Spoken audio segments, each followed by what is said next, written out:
Hay una pregunta que llevo décadas haciéndome y que me hice por primera vez cuando tenía 23 años, sin dinero, sin educación universitaria, durmiendo en mi coche en una ciudad que no era la mía. La pregunta era simple, casi dolorosa en su simplicidad. ¿Por qué algunas personas logran todo lo que se proponen y otras, trabajando igual de duro, no llegan a ningún lado? No era una pregunta filosófica, era urgente, era personal. Era la diferencia entre seguir sobreviviendo o empezar a vivir de verdad. Pasé los siguientes años buscando esa respuesta. Leí cientos de libros, estudié a personas exitosas, las observé, las entrevisté, trabajé con ellas y poco a poco, como cuando los ojos se acostumbran a la oscuridad y empiezan a ver formas donde antes solo había negro, comencé a distinguir patrones, comportamientos repetidos, decisiones similares tomadas en momentos distintos por personas distintas que terminaban llegando al mismo lugar, la libertad financiera, la paz mental, la sensación de que tu vida te pertenece, y lo que descubrí no era lo que esperaba. No era inteligencia superior, no era suerte extraordinaria, no era siquiera el dinero heredado, aunque eso ayuda. Era algo mucho más accesible, mucho más democrático, mucho más disponible para cualquier persona que esté dispuesta a hacer un trabajo específico durante un periodo de tiempo específico. Lo que descubrí era esto: 12 días, no 12 años, no 12 meses. 12 días de práctica consciente, de decisiones deliberadas, de pequeños actos repetidos con intención, pueden reconfigurar la manera en que tu mente procesa el dinero, el éxito, el tiempo y el esfuerzo, no porque seas una persona diferente al final de esos 12 días, sino porque habrás instalado en tu sistema mental un conjunto de hábitos, creencias y reflejos que, si los mantienes, te llevarán inevitablemente hacia una vida distinta. Hoy quiero hablarte de esos 12 días, pero antes de que lleguemos a ellos, necesito que entiendas algo fundamental. Algo que la mayoría de los programas de desarrollo personal nunca te dicen porque no es glamoroso, no es viral, no genera clics fáciles. Necesito que entiendas por qué tu mente en este momento puede estar trabajando en tu contra sin que tú lo sepas. Cuando yo tenía 25 años, conocí a un hombre llamado Robert. Robert era vendedor como yo en ese entonces. Trabajábamos para la misma empresa, vendíamos el mismo producto, teníamos el mismo previtorio, el mismo entrenamiento, las mismas herramientas. Pero Robert ganaba 3 veces más que yo, 3 veces. Yo no podía entenderlo. Me frustraba, me hacía sentir que algo estaba roto en mí y que había algún defecto fundamental en mi manera de ser. Un día, después de semanas de observarlo, le pregunté directamente. Le dije: Robert, ¿qué haces diferente? Y él me miró con esa calma que tienen las personas que ya encontraron su ritmo y me dijo algo que cambió mi vida. Me dijo: Brian, yo no vendo más porque trabajo más, vendo más porque pienso diferente antes de trabajar. Esa frase me pareció vaga en ese momento, casi una evasión. Pero con el tiempo entendí exactamente lo que quería decir. Robert llegaba a cada llamada de ventas con una expectativa diferente. No esperaba rechazo, esperaba oportunidad, no se preguntaba si el cliente compraría. Se preguntaba cómo podía ayudar al cliente a tomar la mejor decisión. Era una diferencia de milímetros en el pensamiento que producía kilómetros de diferencia en los resultados. Eso es la mentalidad. No es un concepto abstracto. Es la diferencia entre Robert y yo en ese año específico. Es la diferencia entre las personas que acumulan riqueza y las que acumulan deudas, haciendo exactamente los mismos movimientos en el tablero de la vida. Ahora bien, quiero ser honesto contigo.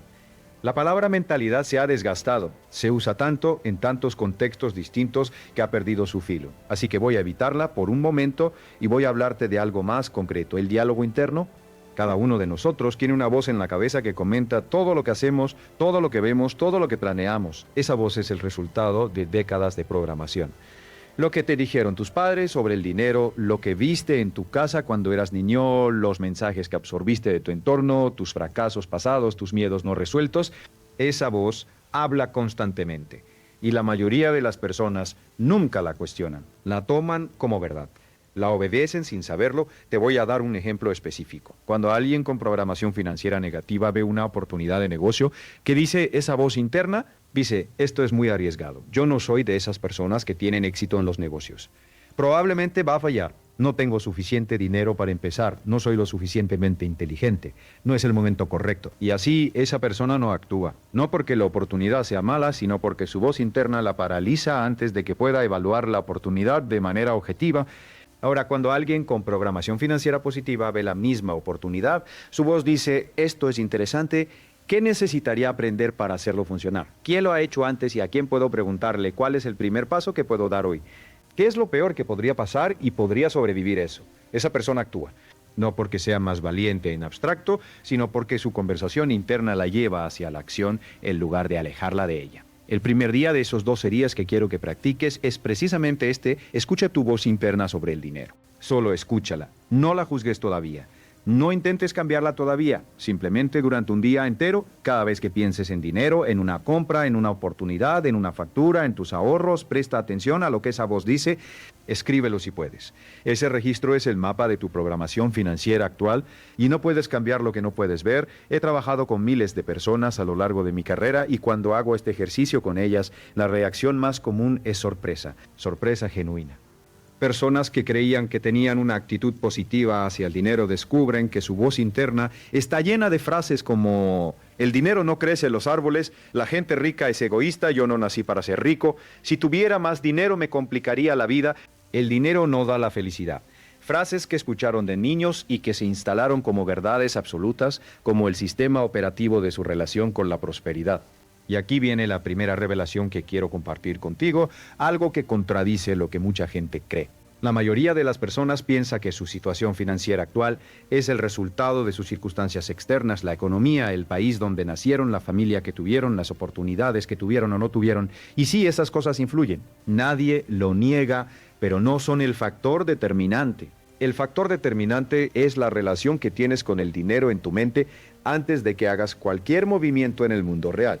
Existe un estudio fascinante que se realizó con personas que ganaron la lotería. No una muestra pequeña, sino cientos de ganadores de lotería en distintos países, seguidos durante 5 años después de ganar. El resultado fue perturbador. La gran mayoría de ellos terminó en la misma situación financiera, o peor, que antes de ganar.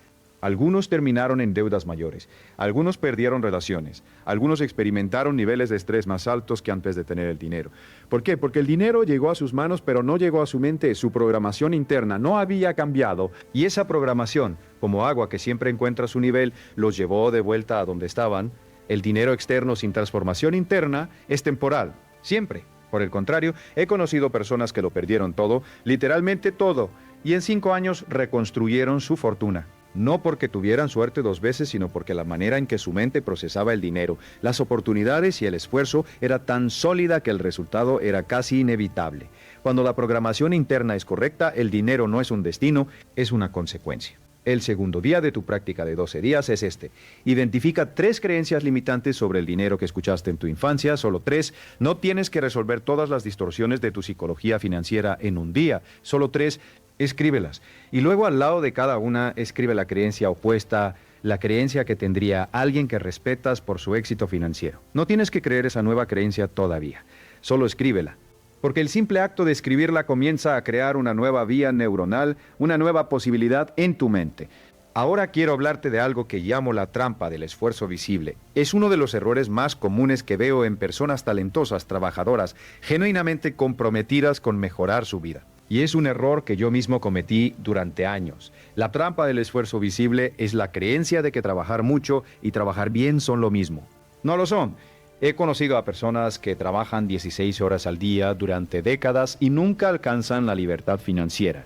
Y he conocido a personas que trabajan 6 horas al día con una estrategia clara y en 10 años tienen más de lo que necesitan para vivir sin trabajar por el resto de sus vidas. La diferencia no es la cantidad de esfuerzo, es la dirección del esfuerzo. Permíteme darte una analogía. Si tomas un vaso de agua y lo calientas a 99 grados centígrados, el agua está casi hirviendo. Casi, pero no hierve. Y el vapor que produce el agua hirviendo es lo que mueve los motores, lo que genera energía, lo que transforma. Un grado más y tienes una herramienta poderosa. Sin ese grado tienes agua muy caliente que no sirve para nada más que quemarte. El esfuerzo mal dirigido es agua a 99 grados, hay calor, hay energía y movimiento, pero no hay transformación.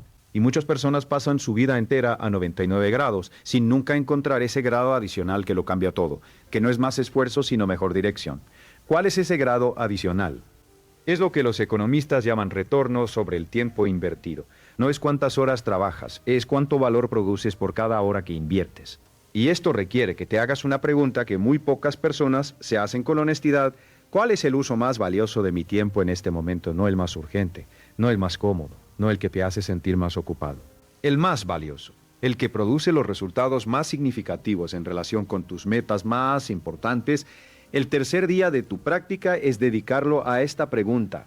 Siéntate con una hoja de papel y escribe todas las actividades que realizas en una semana típica, todas. Las reuniones, los correos, las llamadas, las tareas administrativas, el tiempo que pasas en redes sociales, el tiempo que pasas en actividades que no contribuyen directamente a tus metas. Y luego, con honestidad brutal, clasifica cada actividad según su retorno real sobre tu tiempo, no según cómo te hace sentir, sino según los resultados que produce. Lo que descubrirás casi con certeza es que el 20% de tus actividades produce el 80% de tus actividades, produce el 80% restante de tus actividades, produce solo el 20% de tus resultados.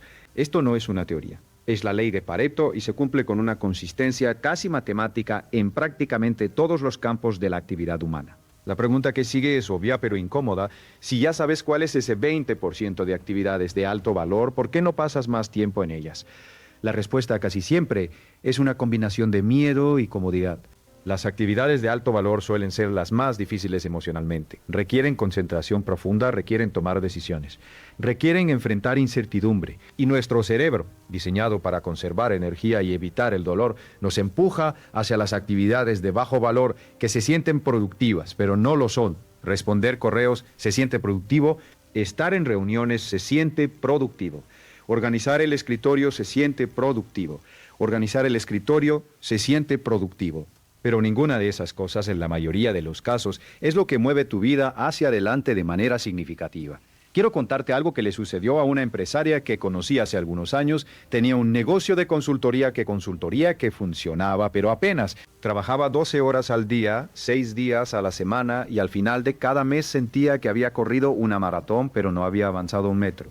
Cuando analizamos su semana juntos, descubrimos que pasaba menos del 10% de su tiempo en la actividad que generaba el 90% de sus ingresos, las conversaciones de ventas con clientes potenciales. El resto de su tiempo lo dedicaba a tareas administrativas que podría haber delegado o eliminado. Cuando reorganizó su semana para dedicar el 50% de su tiempo a esas conversaciones de alto valor, su negocio creció un 60% en 6 meses. No porque trabajara más, porque trabajó mejor, porque encontró ese grado adicional que convirtió el agua caliente en vapor. El cuarto día de tu práctica es este. Elige una sola actividad de alto valor que has estado posponiendo. Una que sabes que podría cambiar significativamente tu situación financiera o profesional y dedícale las primeras 2 horas de tu día.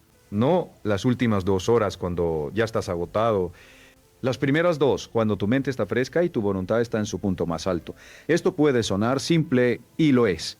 Pero simple no significa fácil, porque las primeras 2 horas de la mañana son también el momento en que el teléfono empieza a vibrar, en que los correos empiezan a acumularse, en que las urgencias del día empiezan a reclamar tu atención. Y aquí es donde entra un principio que considero uno de los más poderosos que he aprendido en toda mi carrera. Los ricos protegen su tiempo como protegen su dinero.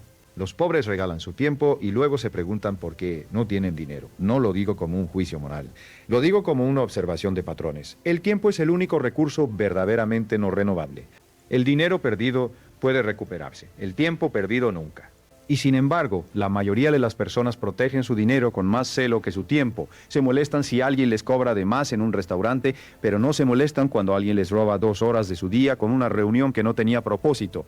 Uno de los hábitos más consistentes que he observado en personas de alto rendimiento financiero es lo que yo llamo el bloque de tiempo sagrado. Tienen un periodo del día, generalmente en la mañana, que está protegido de interrupciones externas y dedicado exclusivamente a su trabajo más importante. No atienden llamadas durante ese periodo. No revisan redes sociales. No responden correos. Están completamente presentes en la actividad que más valor produce en su vida. Y este hábito, practicado consistentemente, tiene un efecto compuesto que es difícil de sobreestimar. 2 horas de trabajo profundo al día son 14 horas a la semana, 56 horas al mes, 672 horas al año. Eso es casi 4 meses de trabajo de tiempo completo dedicado exclusivamente a tus actividades de más alto valor. ¿Qué podrías lograr con 4 meses adicionales de trabajo concentrado en lo más importante? Ahora quiero cambiar de tema y hablarte de algo que me apasiona profundamente, porque es donde veo los errores más costosos y más evitables, la psicología de la deuda y el ahorro. Hay una estadística que me resulta reveladora. En los países más ricos del mundo, la mayoría de las personas vive al límite de sus ingresos, no porque no ganen suficiente, sino porque sus gastos crecen automáticamente al mismo ritmo que sus ingresos. Esto tiene un nombre en economía conductual. Se llama inflación del estilo de vida. Y es uno de los mecanismos más eficaces para mantener a las personas atrapadas en la rueda del trabajo sin importar cuánto ganen. Conozco a personas que ganan 10 veces lo que ganaban hace 20 años y están igual de estresadas financieramente, porque cada vez que subió su ingreso, subieron sus gastos. El apartamento más grande, el coche más nuevo, las vacaciones más caras, la ropa de mejor marca, y al final del mes, la distancia entre lo que entra y lo que sale es exactamente la misma que cuando ganaban mucho menos. El quinto día de tu práctica es confrontar este patrón en tu propia vida. Siéntate con tus estados de cuenta de los últimos 3 meses y responde esta pregunta con honestidad. ¿Qué porcentaje de mis gastos en el último mes fueron decisiones conscientes y cuántos fueron automáticos, habituales o impulsados por emociones? No te estoy pidiendo que vivas como monje. No te estoy diciendo que el dinero no debe gastarse en placer. Te estoy pidiendo que distingas entre los gastos que elegiste deliberadamente porque te dan valor real y los gastos que simplemente ocurrieron porque así es como siempre ha sido.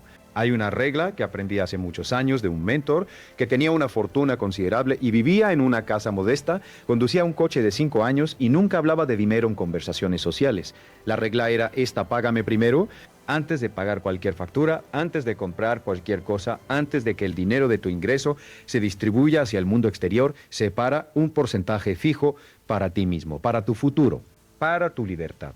No el 10% que sobra al final del mes, porque casi nunca sobra nada, sino el 10% que separas el primer día del mes, antes de que el dinero tenga tiempo de desaparecer en el flujo habitual de gastos. Este principio, que muchos llaman pagarse primero a uno mismo, tiene una historia larga y documentada. George Clason lo escribió hace casi 100 años en su libro sobre las leyes de la riqueza babilónica. Warren Buffett lo practica. La mayoría de las personas que conozco con independencia financiera real lo practican. Y sin embargo, sigue siendo uno de los hábitos menos comunes entre la población general. ¿Por qué? Porque requiere diferir la gratificación. Requiere decirle no a tu yo presente para decirle sí a tu yo futuro. Y nuestro cerebro no está naturalmente diseñado para eso. Está diseñado para preferir la recompensa inmediata sobre la recompensa futura, incluso cuando la recompensa futura es objetivamente mucho mayor. Los psicólogos llaman a esto descuento hiperbólico, y es uno de los sesgos cognitivos más costosos que existen, porque nos hace tomar decisiones que favorecen el placer inmediato sobre el bienestar a largo plazo una y otra vez, de manera casi automática, a menos que desarrollemos la conciencia y los sistemas para contrarrestarlo. El sexto día de tu práctica es configurar un sistema automático de ahorro, no una intención, no una promesa, un sistema. Una transferencia automática que ocurra el mismo día en que recibes tu ingreso, que mueva un porcentaje fijo hacia una cuenta separada que no uses para gastos cotidianos. Si puedes, que sea una cuenta que requiera un esfuerzo adicional para acceder, que no esté vinculada a tu tarjeta de débito habitual. Ponle fricción al gasto y facilidad al ahorro, no al revés. Empieza con lo que puedas. Si solo puedes separar el 5%, empieza con el 5%. El hábito es más importante que el monto inicial. Porque el hábito, una vez instalado, puede escalarse, y el interés compuesto, que Einstein supuestamente llamó la octava maravilla del mundo, hace el resto del trabajo. Hablemos del interés compuesto, porque creo que es uno de los conceptos más poderosos y menos comprendidos en la educación financiera popular. No en su fórmula matemática, sino en su implicación filosófica. El interés compuesto significa que el crecimiento se alimenta de sí mismo, que cada unidad de valor que produces genera más valor sin que tengas que hacer nada adicional. Y este principio no aplica solo al dinero. Aplica a los conocimientos, a las relaciones, a la reputación, a las habilidades. Cada libro que lees no solo te da el conocimiento de ese libro, te da la capacidad de comprender mejor el siguiente libro, de conectar ideas de manera más sofisticada, de ver patrones que antes eran invisibles. Cada conversación significativa que tienes no solo te da la información de esa conversación, te abre puertas a otras conversaciones, a otras personas, a otras oportunidades. El conocimiento se compone, las habilidades se componen, las habilidades se componen y el dinero se compone. Pero hay una condición fundamental para que el interés compuesto funcione, ya sea con dinero, con conocimiento, con cualquier otro recurso: el tiempo. El interés compuesto es lento al principio y explosivo al final. Y la mayoría de las personas abandonan antes de llegar a la fase explosiva porque en los primeros años el crecimiento parece insignificante. Déjame darte un ejemplo concreto. Si inviertes $100 al mes durante 40 años con un retorno promedio del 8% anual, al final tendrás aproximadamente $350,000. Pero si esperas 20 años para empezar y solo tienes 20 años de inversión, tendrás apenas $60,000. La diferencia entre empezar hoy y esperar 20 años no es el doble, es casi 6 veces. Eso es el poder del tiempo en el interés compuesto. Y aquí está la parte que más me impacta. Durante los primeros 20 años de esa inversión, el crecimiento parece modesto. Pero en los últimos 10 años, el crecimiento es más grande que todo lo acumulado en los 30 años anteriores. El árbol crece lentamente durante décadas y luego, en los últimos años, produce la mayor parte de su fruta. El séptimo día de tu práctica es calcular el costo real de tus decisiones financieras actuales en términos de tiempo futuro, no solo el costo inmediato, el costo compuesto. Si gastas $200 en algo que no necesitas hoy, no estás gastando $200, estás gastando los $2,000 o $3,000 que esos 200 habrían generado en 20 años. Cuando empiezas a pensar en el costo de oportunidad de cada decisión financiera, tu relación con el dinero cambia de manera profunda. Ahora quiero hablarte de algo que llevo años observando y que creo que es una de las diferencias más importantes entre las personas que alcanzan la independencia financiera y las que no, la relación con el riesgo. Existe una creencia muy extendida de que los ricos son grandes tomadores de riesgos, que la riqueza viene de apostar fuerte, de tirarse al vacío, de arriesgarlo todo en un momento de valentía extrema. Y esta creencia, aunque tiene algo de verdad en casos específicos, es fundamentalmente incorrecta como principio general. Las personas que conozco con mayor solidez financiera no son grandes tomadores de riesgos, son grandes gestores de riesgo. Hay una diferencia enorme entre las dos cosas. Un tomador de riesgos acepta la incertidumbre sin analizarla. Un gestor de riesgos estudia la incertidumbre, la cuantifica en la medida de lo posible, implementa estrategias para reducirla y solo entonces actúa. No evita el riesgo, porque evitar el riesgo completamente es en sí mismo una forma de riesgo, el riesgo de no crecer, de no aprovechar oportunidades, de quedarse estático en un mundo que se mueve, pero tampoco abraza el riesgo ciegamente. Warren Buffett tiene una regla famosa. Regla número 1, nunca pierdas dinero. Regla número 2, nunca olvides la regla número 1. Muchas personas interpretan esto como que Buffett es conservador que evita el riesgo, pero no es eso. Buffett toma riesgos constantemente. Lo que hace es asegurarse de que cuando toma un riesgo, las probabilidades están significativamente a su favor, no apuesta, invierte, y la diferencia entre apostar e invertir es precisamente la calidad del análisis previo. El octavo día de tu práctica es evaluar una decisión financiera o profesional que estés postergando por miedo al riesgo, no para tomar la decisión necesariamente, sino para analizarla de manera estructurada. Pregúntate, ¿cuál es el peor escenario posible y puedo sobrevivir eso? ¿Cuál es el mejor escenario posible y qué probabilidad tiene? ¿Qué necesitaría aprender o hacer para mejorar las probabilidades a mi favor? ¿Quién ha hecho algo similar y qué puedo aprender de su experiencia? Cuando haces este análisis, una de dos cosas sucede: o descubres que el riesgo es menor de lo que pensabas y eso te libera para actuar. O descubres que el riesgo es real y significativo y eso te da información valiosa sobre qué necesitas preparar antes de actuar. En ambos casos ganas claridad y la claridad es el antídoto del miedo. Quiero hablarte ahora de algo que creo que es el factor más subestimado en la construcción de riqueza: el entorno social. Hay un principio que he observado con tanta consistencia que lo considero casi una ley. Eres el promedio financiero de las 5 personas con las que pasas más tiempo. No exactamente, no matemáticamente, pero sí en términos de hábitos, expectativas, estándares y creencias sobre lo que es posible para ti. Esto no significa que debas abandonar a tus amigos o familia si no son ricos. Significa que debes ser consciente de la influencia que tu entorno social tiene en tu programación financiera, porque esa influencia es constante, sutil y poderosa. Cuando pasas tiempo con personas que hablan de dinero como algo escaso, difícil de conseguir y fácil de perder, tu mente absorbe esa visión. Cuando pasas tiempo con personas que hablan de oportunidades, de estrategias, de crecimiento, de aprendizaje, tu mente absorbe esa visión, no porque seas débil o influenciable, sino porque somos animales sociales diseñados para calibrar nuestras creencias y comportamientos según las personas que nos rodean. Recuerdo haber leído sobre un estudio realizado con adolescentes de diferentes entornos socioeconómicos. A todos se les dio acceso a la misma información sobre finanzas personales, el mismo material educativo, las mismas herramientas, pero los que vivían en entornos donde el dinero era un tema normal de conversación donde los adultos a su alrededor hablaban de inversiones, de ahorro, de planificación financiera, absorbieron esa información de manera mucho más efectiva y la aplicaron mucho más consistentemente que los que vivían en entornos donde el dinero era un tema tabú o cargado de ansiedad. El entorno no es solo lo que te enseñan explícitamente, es lo que absorbes implícitamente de las personas que te rodean.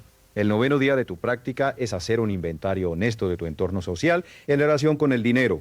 Pregúntate, ¿las personas con las que paso más tiempo tienen una relación sana y positiva con el dinero? ¿Hablan de oportunidades o de problemas? ¿Se apoyan mutuamente en su crecimiento o se conforman colectivamente con donde están? No es un ejercicio para juzgar a nadie, es un ejercicio para ser consciente de las influencias que están moldeando tu programación financiera sin que lo notes. Y si descubres que necesitas ampliar tu círculo, que necesitas exponerte a personas con una relación más positiva y estratégica con el dinero, no tienes que hacerlo abandonando a nadie. Puedes empezar leyendo libros de personas que admiras financieramente. Puedes escuchar entrevistas y podcasts, puedes unirte a grupos de estudio o comunidades de personas con metas similares a las tuyas. Puedes buscar un mentor, alguien que haya recorrido el camino que tú quieres recorrer y esté dispuesto a compartir lo que aprendió. Un mentor puede ahorrarte años de errores costosos, no porque te diga exactamente qué hacer, sino porque te ayuda a ver los puntos ciegos que tú no puedes ver desde dentro de tu propia experiencia. Ahora quiero hablar de algo que puede ser incómodo, pero que considero esencial: el papel de los errores en la construcción de riqueza. Existe una narrativa muy seductora sobre el éxito que dice que las personas exitosas tienen una visión clara, siguen un camino recto y llegan a su destino sin mayores tropiezos. Esa narrativa es, en su mayor parte, una ilusión construida retrospectivamente. La realidad de prácticamente todas las personas exitosas que conozco es muy diferente, está llena de errores, de fracasos, de decisiones equivocadas, de periodos de duda y de momentos en que todo parecía perdido. La diferencia no es que los exitosos no fracasan, es que procesan el fracaso de manera diferente.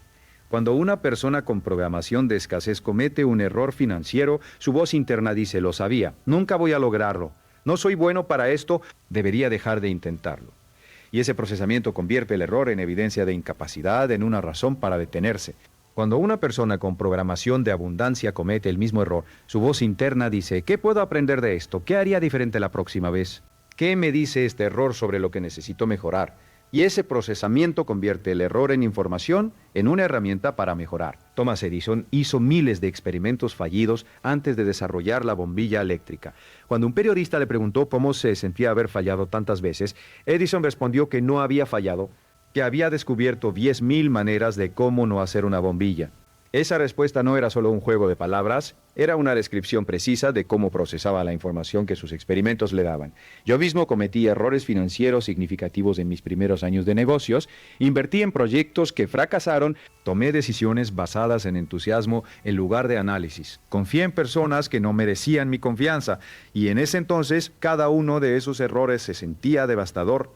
Pero con el tiempo entendí que cada uno de esos errores me enseñó algo que no podría haber aprendido de ninguna otra manera, algo que eventualmente fue parte de la base de mis éxitos posteriores. El 10º día de tu práctica es hacer lo que yo llamo una auditoría de fracasos. Toma tus 3 errores financieros o profesionales más significativos de los últimos 5 años. Escríbelos y luego, al lado de cada uno, escribe la lección más importante que aprendiste de ese error. No la lección que crees que deberías haber aprendido. La lección real, la que cambió algo en tu manera de pensar o de actuar. Si descubres que no has aprendido nada de esos errores, eso es información valiosa en sí misma. Significa que estás pagando el costo del error sin recibir el beneficio de la lección.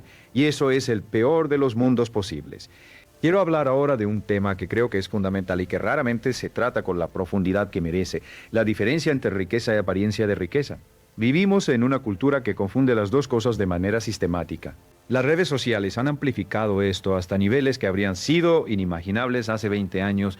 Vemos a personas con coches de lujo, ropa de diseñador, viajes exóticos, restaurantes exclusivos y automáticamente asumimos que son ricas. Y muchas veces la realidad es exactamente la opuesta. Hay un libro que recomiendo con frecuencia llamado El millonario de la puerta de al lado, escrito por Thomas Stanley y William Danko.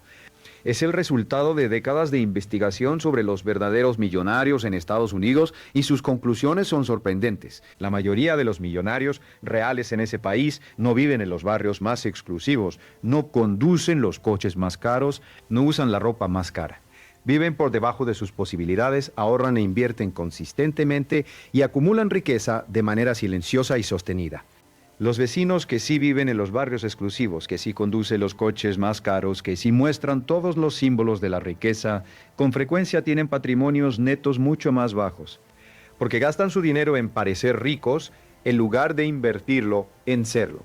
Esta es una de las paradojas más fascinantes de la riqueza. Las personas que más muestran su dinero suelen tener menos, y las personas que tienen más suelen mostrarlo menos. No porque los ricos sean necesariamente humildes o desinteresados en el estatus, sino porque han entendido que cada euro o dólar que gastas en apariencia es un euro o dólar que no está trabajando para ti, que no está generando retornos, que no te está acercando a la libertad financiera, que solo está alimentando una imagen que requiere ser constantemente mantenida a un costo cada vez mayor.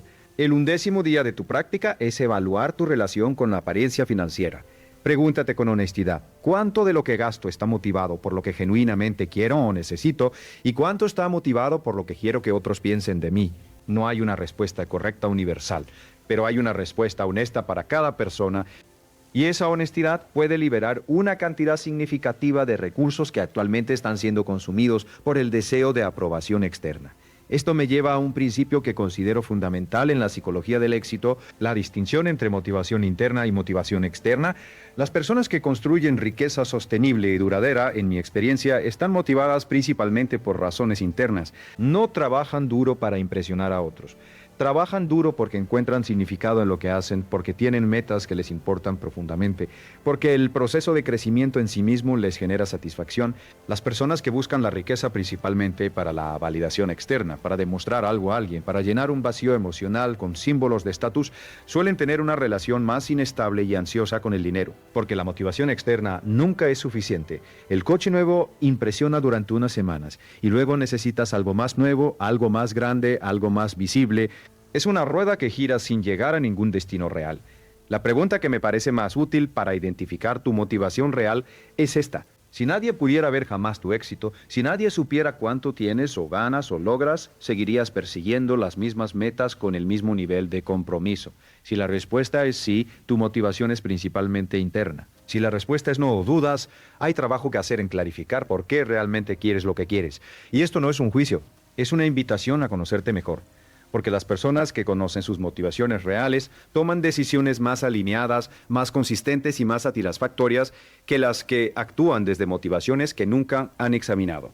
Llegamos ahora al 12º día, y quiero que sea diferente a los anteriores. Los primeros 11 días han sido sobre identificar, analizar, cuestionar, reestructurar. El 12º día es sobre comprometerse, no con una meta vaga, no con una intención difusa, con un plan específico, escrito con fechas y acciones concretas. Hay algo que sucede cuando escribes tus metas, no es magia, es neurociencia. Cuando escribes algo, involucras partes del cerebro que no participan. Cuando solo piensas, creas una representación física de algo que hasta ese momento solo existía como energía mental. Y esa representación física tiene un efecto de anclaje en tu psicología que los estudios han documentado consistentemente. Las personas que escriben sus metas tienen significativamente más probabilidades de alcanzarlas que las que no lo hacen, no porque la escritura tenga poderes mágicos, sino porque el acto de escribir obliga a ser específico, donde antes eras vago, a ser concreto, donde antes eras abstracto, a comprometerte, donde antes solo soñabas. Pero hay una manera de escribir metas que funciona y una manera que no funciona. La manera que no funciona es escribir deseos. Quiero ser rico. Quiero tener libertad financiera, quiero ganar más dinero. Esos no son objetivos, son deseos. Y los deseos sin estructura son solo sueños agradables que no van a ningún lado. La manera que funciona es escribir objetivos con 4 características. Son específicos, son medibles, tienen una fecha límite y requieren una acción que puedes tomar hoy, no en algún momento. Hoy, en lugar de quiero ser rico, escribes para el 1 de enero de tal año, quiero tener un patrimonio neto de X cantidad. Para lograrlo, necesito ahorrar X cantidad al mes, lo cual requiere que reduzca mis gastos en estas categorías específicas y que aumente mis ingresos a través de esta estrategia específica. El primer paso que voy a dar hoy es este. ¿Ves la diferencia? El segundo no es más ambicioso que el primero. De hecho, puede ser más modesto. Pero es infinitamente más poderoso porque tiene estructura, porque es accionable, porque convierte el sueño en un proyecto. El 12º día es el día en que escribes ese plan. No perfectamente, no con todos los detalles resueltos, sino con suficiente especificidad para que puedas empezar a actuar. Porque la perfección en la planificación es con frecuencia una forma sofisticada de procrastinación. Un plan imperfecto ejecutado es infinitamente más valioso que un plan perfecto que nunca se implementa. Ahora quiero hacer una pausa y hablarte de algo que creo que subyace a todo lo que hemos discutido hoy. Algo que va más profundo que los hábitos, más profundo que las estrategias, más profundo que las técnicas. Quiero hablarte de la identidad, porque al final la razón más poderosa por la que las personas no cambian sus hábitos financieros no es que no saben qué hacer. La mayoría de las personas en algún nivel sabe que debería ahorrar más, gastar menos en cosas que no necesitan, invertir en su educación, proteger su tiempo, saben qué hacer. El problema es que no se ven a sí mismas como el tipo de persona que hace esas cosas. La identidad es el filtro más poderoso que existe para el comportamiento. Actuamos de manera consistente con quienes creemos ser. Si te ves a ti mismo como alguien que no es bueno con el dinero, tomarás decisiones financieras que confirmen esa identidad. Si te ves a ti mismo como alguien que está en el proceso de construir su libertad financiera, tomarás decisiones que confirmen esa identidad. Esto puede sonar como pensamiento positivo superficial. No lo es. Es el resultado de décadas de investigación en psicología cognitiva y conductual. La identidad no es solo una narrativa que nos contamos, es un sistema de filtros que determina qué información atendemos, qué oportunidades reconocemos, qué decisiones tomamos y cómo interpretamos los resultados de esas decisiones. Cuando yo era joven y dormía en mi coche, podría haberme identificado como un fracasado, como alguien que no tenía lo que se necesitaba para tener éxito, y si lo hubiera hecho, probablemente esa historia se habría cumplido.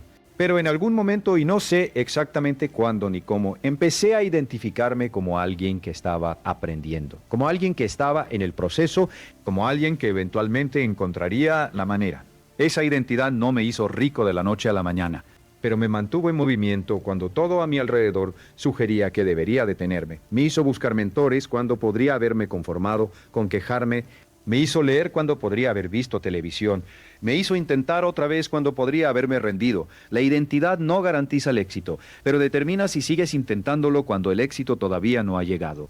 Y en última instancia, eso es lo que separa a las personas que llegan de las que no llegan, no el talento, no la suerte, la persistencia. Y la persistencia es una función de la identidad. Quiero hablarte ahora de algo que llamo la paradoja del sacrificio, porque creo que hay un malentendido fundamental sobre lo que significa construir riqueza que hace que muchas personas lo eviten antes de siquiera intentarlo. La palabra sacrificio tiene connotaciones negativas.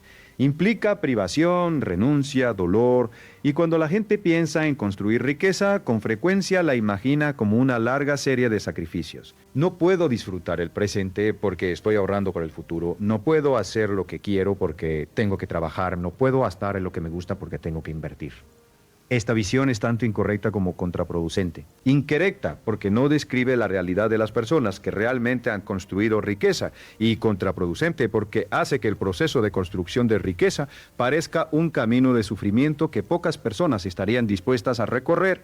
La realidad es diferente. Las personas que construyen riqueza de manera sostenible no viven en privación, viven con claridad, saben qué les importa genuinamente y gastan su dinero, tiempo y energía en esas cosas con generosidad. Lo que eliminan no son los placeres, eliminan los gastos que no producen placer real, los gastos automáticos, los gastos impulsivos, los gastos motivados por el miedo o la inseguridad. Un amigo mío que tiene una fortuna considerable me dijo una vez que el secreto de su prosperidad no era gastar menos, era gastar mejor. Gastaba generosamente las cosas que genuinamente le importaban, experiencias con su familia, libros, viajes significativos, su salud. Y eliminaba sin remordimiento los gastos que no le daban valor real, la suscripción que no usaba, el coche más caro de lo necesario, la ropa de marca que nadie notaba, las salidas sociales que hacía por obligación en lugar de por deseo. El resultado era que vivía con una sensación de abundancia y satisfacción mayor que la de muchas personas que ganaban más que él. Porque la satisfacción financiera no viene de la cantidad que tienes, viene de la alineación entre lo que tienes y lo que genuinamente valoras. Esta es la paradoja del sacrificio. Cuando eliminas lo que no te importa realmente, no sientes que estás sacrificando nada, sientes que estás liberándote de gastos que te ataban sin darte nada a cambio, de compromisos que consumían recursos sin generar valor, de una imagen que mantenías para otros en lugar de para ti mismo. y los recursos que liberas, ya sea dinero, tiempo o energía, pueden dirigirse hacia lo que sí te importa y hacia la construcción de tu futuro. No como un sacrificio, como una elección, como una afirmación de tus valores y prioridades reales. Quiero hablar ahora de algo que creo que es uno de los temas más importantes y menos discutidos en la educación financiera: la relación entre el dinero y el tiempo libre. La mayoría de las personas, cuando piensan en riqueza, piensan en dinero, en una cifra en una cuenta bancaria, en propiedades, en inversiones. Pero las personas que han alcanzado lo que yo llamo riqueza real, no solo riqueza financiera, sino riqueza de vida, suelen describir su mayor activo no como dinero, sino como tiempo, como la libertad de elegir cómo pasan sus días. Hay una distinción importante que quiero que consideres: la diferencia entre ingresos activos e ingresos pasivos. Los ingresos activos son los que requieren tu presencia y esfuerzo continuo para generarse. Si dejas de trabajar, dejan de llegar. Los ingresos pasivos son los que se generan independientemente de tu presencia activa. Inversiones, propiedades en alquiler, negocios que funcionan sin tu participación directa, royalties, productos digitales. La independencia financiera real no es tener mucho dinero, es tener suficientes ingresos pasivos para cubrir tu estilo de vida sin necesitar trabajar. Es el punto en que el dinero trabaja para ti más de lo que tú trabajas para el dinero. Y llegar a ese punto requiere una transición gradual. No ocurre de la noche a la mañana, pero ocurre si empiezas a construir fuentes de ingreso pasivo de manera consistente, aunque sean pequeñas al principio. Un dividendo de una inversión, un alquiler de una propiedad, un ingreso de un negocio que has construido y que ya no requiere tu presencia constante. El camino hacia la independencia financiera es el camino de reducir progresivamente tu dependencia de los ingresos activos y aumentar progresivamente tus ingresos pasivos. Y este camino comienza con el primer euro o dólar que inviertes en lugar de gastar. He conocido a personas que empezaron con muy poco, que invertían cantidades que parecían insignificantes al principio y que 20 años después tenían suficientes ingresos pasivos para elegir libremente cómo pasar su tiempo. No porque fueran genios financieros, sino porque entendieron el principio y lo aplicaron consistentemente durante suficiente tiempo. La consistencia en el tiempo es el ingrediente más subestimado de la libertad financiera. No la brillantez, no el timing perfecto del mercado. No la inversión perfecta, la consistencia. Hacer lo correcto de manera repetida durante suficiente tiempo. Quiero hablarte ahora de algo que considero fundamental para mantener la motivación durante el largo camino hacia la independencia financiera: la celebración de los pequeños avances.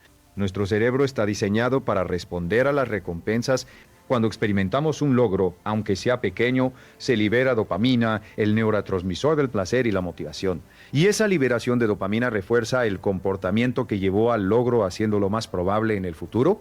El problema es que las metas financieras grandes son, por definición, metas a largo plazo. Y si solo celebras cuando alcanzas la meta final, tu cerebro pasa años sin recibir las recompensas que necesita para mantener la motivación. El resultado es que la motivación decae, los hábitos se erosionan y muchas personas abandonan antes de llegar. La solución es crear un sistema de metas intermedias y celebrarlas genuinamente cuando las alcanzas. No esperar a tener 1 millón para sentir que has logrado algo. Celebrar cuando llegas al primer mes de ahorro consistente. Celebrar cuando tu fondo de emergencia alcanza 1 mes de gastos. Celebrar cuando haces tu primera inversión. Celebrar cuando lees tu primer libro sobre finanzas personales y aplicas algo de lo que aprendiste. Estas celebraciones no tienen que ser costosas, no tienen que contradecir tus metas financieras. Pueden ser tan simples como tomarte un momento de reconocimiento genuino, compartirlo con alguien que te apoye o hacer algo pequeño pero significativo para ti. Lo importante es que tu cerebro registre el logro, que asocie el comportamiento correcto con una recompensa y que eso refuerce la probabilidad de que repitas ese comportamiento. Los grandes logros son la suma de pequeños logros celebrados y repetidos. Y la persona que aprende a celebrar sus pequeños avances con genuinidad tiene una ventaja enorme sobre la que solo se permite sentir satisfacción cuando llega a la meta final. Ahora quiero hablarte de algo que puede parecer contradictorio con todo lo que hemos discutido: la importancia de la generosidad en la construcción de riqueza. Existe una creencia que he encontrado en muchas personas que están empezando su camino hacia la independencia financiera. La creencia de que la generosidad es un lujo que solo pueden permitirse los que ya son ricos, que primero hay que acumular y luego dar. Que dar cuando no tienes mucho es un error financiero. Esta creencia, en mi experiencia, está equivocada. No desde un punto de vista moral o espiritual, aunque hay argumentos poderosos desde esas perspectivas también, sino desde un punto de vista puramente práctico y psicológico. Las personas que practican la generosidad, aunque sea en pequeña escala, desarrollan una relación con el dinero fundamentalmente diferente a las que acumulan sin dar. Desarrollan una mentalidad de abundancia, la creencia de que hay suficiente, de que el dinero puede fluir hacia ellos y desde ellos sin que eso los empobrezca. Y esa mentalidad, como hemos discutido, tiene efectos reales y medibles en las decisiones que toman y los resultados que obtienen. Por el contrario, las personas que acumulan con miedo, que guardan con ansiedad, que nunca dan, porque sienten que nunca tienen suficiente, suelen desarrollar una relación con el dinero basada en la escasez. Y esa relación de escasez, paradójicamente, hace más difícil atraer y retener la abundancia. No te estoy diciendo que des más de lo que puedes. Te estoy diciendo que la práctica de dar, aunque sea un pequeño porcentaje de lo que tienes, puede transformar tu relación con el dinero de una manera que ninguna técnica de ahorro o inversión puede lograr por sí sola. Muchas tradiciones de sabiduría, desde las enseñanzas religiosas hasta las filosofías estoicas, han reconocido este principio durante milenios, no como un acto de caridad, sino como un acto de sabiduría. Dar es una afirmación de que tienes suficiente. Y cuando tu mente cree que tiene suficiente, actúa de manera diferente a cuando cree que no tiene suficiente. Quiero hacer ahora una reflexión sobre algo que creo que es el fundamento de todo lo demás que hemos discutido hoy. Algo que sin embargo se menciona poco en los libros de finanzas personales porque es difícil de cuantificar y fácil de ignorar. La claridad de propósito por qué quieres dinero. No la respuesta superficial, la respuesta real. No para tener más cosas, ¿para qué? No para ser libre. ¿Libre para qué? No para no tener que trabajar. ¿Qué harías con tu tiempo si no tuvieras que trabajar? Estas preguntas parecen filosóficas, pero tienen consecuencias prácticas enormes. Porque las personas que tienen una respuesta clara y profunda a estas preguntas tienen una fuente de motivación que las personas sin esa claridad simplemente no tienen. He conocido a personas que se jubilaron con suficiente dinero para vivir cómodamente el resto de sus vidas y en 2 años estaban más infelices que cuando trabajaban. No porque el dinero no fuera suficiente, sino porque nunca habían pensado en qué querían hacer con su libertad. Habían pasado décadas trabajando hacia una meta financiera sin pensar en qué vendría después. Y he conocido a personas que no tenían mucho dinero, pero que tenían una claridad absoluta sobre su propósito, sobre lo que querían crear en el mundo, sobre cómo querían vivir y relacionarse y contribuir. Y esa claridad les daba una energía, una dirección y una resistencia ante las dificultades que hacía que su camino, aunque no fuera fácil, fuera profundamente satisfactorio. El dinero es un medio, no un fin. Esta frase se ha dicho tantas veces que ha perdido su impacto. Pero es una verdad que merece ser revisitada con frecuencia, porque cuando el dinero se convierte en el fin en lugar del medio, ocurre algo curioso. Nunca es suficiente. Siempre hay un número más grande que alcanzar, una meta que se mueve hacia adelante cada vez que te acercas a ella. Y la persona que persigue el dinero como fin en sí mismo está condenada a una insatisfacción perpetua. Pero cuando el dinero es claramente un medio para algo que genuinamente te importa, para la libertad de crear, para la seguridad de tu familia, para la capacidad de contribuir a causas que te importan, para la posibilidad de vivir de acuerdo con tus valores más profundos, entonces cada euro que ahorras, cada inversión que haces, cada hábito financiero que construyes, está conectado a algo significativo. Y esa conexión con el significado es lo que hace sostenible el esfuerzo a largo plazo. Antes de cerrar, quiero hablarte de algo que me parece importante decir con honestidad. Estos 12 días que hemos discutido hoy no son una fórmula mágica, no son un atajo, no son la promesa de que en 12 días tu vida financiera se transformará de manera dramática y visible. Lo que son es un punto de entrada, un conjunto de prácticas que, si las realizas con genuina atención y honestidad, comenzarán a cambiar la manera en que ves el dinero, el tiempo, el riesgo, el esfuerzo y tu propia identidad en relación con el éxito. El cambio real, el cambio duradero, ocurre en el tiempo. Ocurre cuando esas prácticas de 12 días se convierten en hábitos de 12 meses y luego en la manera natural en que vives y piensas. Cuando el ahorro automático se convierte en algo que simplemente haces, como cepillarte los dientes. Cuando la evaluación de tus actividades de alto valor se convierte en una reflexión semanal natural, cuando la lectura y el aprendizaje continuo se convierten en una parte esencial de tu identidad.